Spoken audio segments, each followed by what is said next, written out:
Tribun News Today.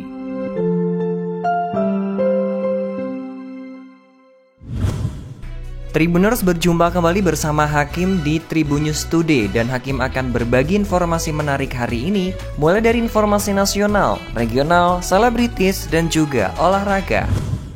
Informasi pertama, epidemiolog Griffith University Australia Diki Budiman menilai pemerintah sigap merespon pengobatan kasus gagal ginjal akut, apalagi terkait pengadaan Fompizol, obat untuk pasien gagal ginjal akut.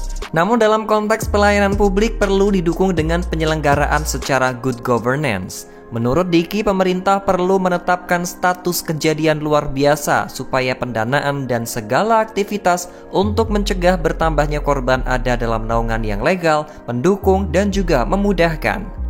Kalau kebijakan pemerintah di tahap treatment sudah bagus, Diki mengkritisi di sisi deteksi dini. Menurut Diki, ini yang sering terlewatkan sehingga korban bisa saja meningkat. Menurut Diki, masyarakat juga harus memahami bahwa kasus seperti gagal ginjal mungkin saja muncul karena beberapa faktor, bukan hanya di pengawasan oleh pemerintah, tapi juga bisa jadi kelalaian saat proses pembuatan obat.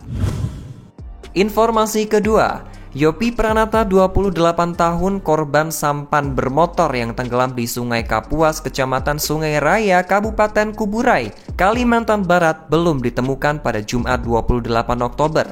Tim SAR gabungan masih terus menyisir lokasi tenggelamnya sampan Kato yang ditumpangi 16 santri di Sungai Kapuas di kawasan Jembatan Kapuas 2. Informasi yang diperoleh tim akan kembali menyisir lokasi tenggelamnya sampan Kato di Sungai Kapuas tersebut. Jika pada penyusuran kali ini masih belum menemukan titik terang, maka akan dilanjutkan penyusuran pada keesokan harinya. Posko titik kumpul juga akan dialihkan ke tempat lain, tepatnya di Tirta Ria Jalan Adi Sucipto, guna untuk melakukan pemantauan secara efektif. Seperti diketahui, sampan Kato yang ditumpangi santri menyusuri Sungai Kapuas tenggelam setelah dihantam gelombang speedboat yang melintas. Sebelum tenggelam, sampan Kato terombang-ambing lalu karam. 1 orang santri dinyatakan hilang dan 15 lainnya dinyatakan selamat. Informasi ketiga, model sekaligus selebgram Bella Sophie semakin nyaman jalani kesibukannya sebagai pebisnis. Bella Sophie Regan baru saja kembali terpilih sebagai businesswoman dan mendapatkan award dari EIFBC Business Opportunity of the Year 2022. Lewat produk terbarunya yaitu Dabi Slim, Bella kembali meraih penghargaan yang pernah ia dapatkan beberapa waktu yang lalu. Bella sengaja membuat produk untuk kebutuhan diet karena prihatin terhadap obat diet berbahaya yang beredar luas. Tujuan Bella Sophie membuat produk tersebut adalah untuk memberikan kemudahan para wanita Indonesia melakukan diet sehat tanpa tersiksa. Informasi terakhir, Apriani Rahayu dan Siti Fadia Silva Ramadanti terancam tidak lolos ke BWF World Tour Finalist 2022. Hal itu dikarenakan Apriani dan juga Fadia tumbang di babak pertama French Open 2022. Sehingga ada kemungkinan poin tambahan yang dimiliki Apriani Fadia di ranking Race to Guangzhou hanya sedikit.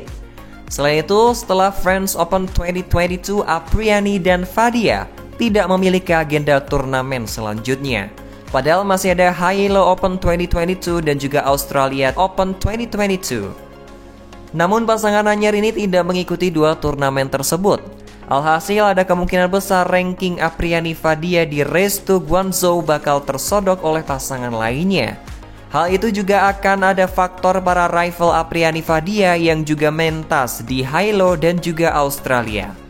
Melansir dari laman BWF, ranking Race to Guangzhou milik Apriani Fadia kini bertengger di posisi ke-7. Jika melihat posisi saat ini, Apriani Fadia masih memiliki potensi untuk lolos ke BWF World Tour Finalist.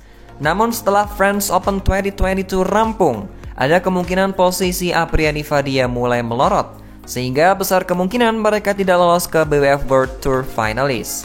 Namun meski begitu, penampilan Apriani dan juga Fadia sejauh ini cukup patut untuk diacungi jempol.